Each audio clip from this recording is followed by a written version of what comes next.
এবারে গোস্ত পড়ে, এই আগুন সেই আগুন প্রথম নম্বরে কলজা পড়ায়। পরিচিত একটি সূরা তেলাওয়াত করেছি, অনেকেরই মুখস্থ আছে, সূরাতুল হুমাযা। সূরাতুল হুমাযা আমার আপনার নবী, প্রাণের নবী, জানের নবী, রহমতের নবী, বরকতের নবী, সমস্ত মাখলুকের নবী, তেনার মুখবিষ্ঠিত বাণী অসংখ্য হাদিস থেকে ছোট্ট একটি হাদিস তেলাওয়াত করেছি। এর উপরে আল্লাহ যেন দুটি কথা বলার মতো তৌফিক দান করেন, বলেন আমিন। সাত তর্জমা করছি। আল্লাহ রাব্বুল আলামিন বলেন, কোন ভূমিকায় যাব না, ঠিক আছে? থাকবেন তো সবাই? সবাই থাকবেন? সবাই থাকবেন? কারা কারা থাকবে না? লিল্লাহি তাকবীর। আল্লাহ তাআলা সবাইকে কবুল করবে, বলেন আমিন। যে বুঝেছে হাত উঠাই নাই, যে বোঝে নাই হাত উঠাই নাই, সবারটাই ঠিক। আল্লাহ কবুল করবে, বলেন আমিন। আল্লাহ রাব্বুল আলামিন বলেন, ওয়াইলুল লিকুল্লি হুমাযাতিল লুমাযা। কঠিন বিপদ, কঠিন সতর্ক, কঠিন সতর্কবাণী আল্লাহ এখানে দিয়েছেন। কাদের জন্য দিয়েছেন শুনবেন না সবাই? সবাই শুনবেন। আল্লাহ বলেন, ওয়াইলুল লিকুল্লি হুমাযাতিল লুমাযা। প্রত্যেকের জন্য কঠিন বিপদ হলো, কঠিন কথা হলো, যারা সম্মুখে গীবত করে, পিছনেও করে, সামনাসামনিও করে, পিছনেও করে। যেন সম্মুখে আমি আপনার করছি, আবার আমি অন্যজনের কাছে যাও আপনার গীবত করছি, এদের জন্য কঠিন বিপদ। আল্লাহ বলেন, আল্লাযী জামা মালাহু ওয়া আদ্দাদা। আবার বিপদ, কঠিন বিপদ, সতর্কবাণী কাদের জন্য? যারা মাল জমা করে, অর্থ জমা করে, টাকা পয়সা জমা করে, যারা জমা করে গণনা করে কত টাকা হলো, কোন জায়গায় নিলাম, কোনে থোয়া লাগবে, কোন জায়গায় থোয়া লাগবে, নাকি মাথায় করে নিয়ে যাওয়া লাগবে, নাকি পাচার করা লাগবে। কথা পায় না এ ভাই, আপনারা বোঝেন নাই মনে হয়।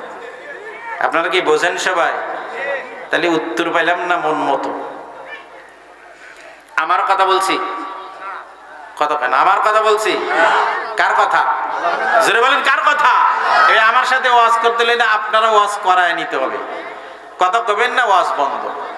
কথা চলবে, ওয়াজ চলবে, ইনশাআল্লাহ।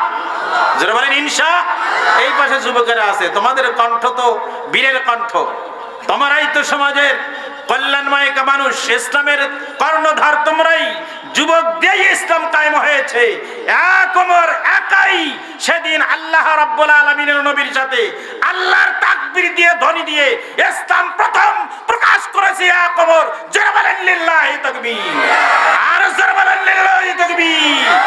সেই ওমরের মতো হতে হবে, একজন মানুষই যথেষ্ট। জোরে বলেন ঠিক না বাকি? জোরে বলেন ঠিক না বাকি? আল্লাযী জামা মালাহু ওয়া আদ্দাদা। যারা মাল জমা করে এবং গণনা করে, হিসাব করে, ইয়াহসাবু আন্না মালাহু আখলাদা। তারা মনে করে যে আমরা আর কোনদিন মারা যাব না, এটাই চিরস্থায়ী।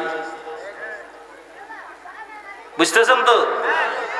মনে করে এটাই চিরস্থায়ী, আমি তো গুনছি টাকার উপর শুয়ে থাকি, কোনদিন আর মারা যাব না, এটা মনে করে যারা, তারা দুর্ভোগ। কঠিন সতর্কবাণী কে দিয়েছে? আল্লাহ। জোরে বলেন আল্লাহ। ওয়া মা আদরাকা মাল হুতামা। এই সব লোকের জন্য রয়েছে হুতামা নামক একটি জাহান্নাম। জাহান্নাম কয়টি? কয়জন মানুষ কইলেন? জাহান্নাম কয়টি? তার মধ্যে হুতামা একটি। নারুল্লাহিল মুকাদা। আল্লাহ রাব্বুল আলামিন বলেন, হে নবী, এই অগ্নি কি আপনি কি জানেন? এই হুতামাটা কি আপনি কি জানেন? তাদের জানিয়ে দিন, আল্লাতী তাত্তালিউ আলাল আফইদা। হে নবী, আপনি তাদের বলিয়ে দিন, দুনিয়ার আগুন যখন জ্বলে, মানুষ পুড়লে চামড়া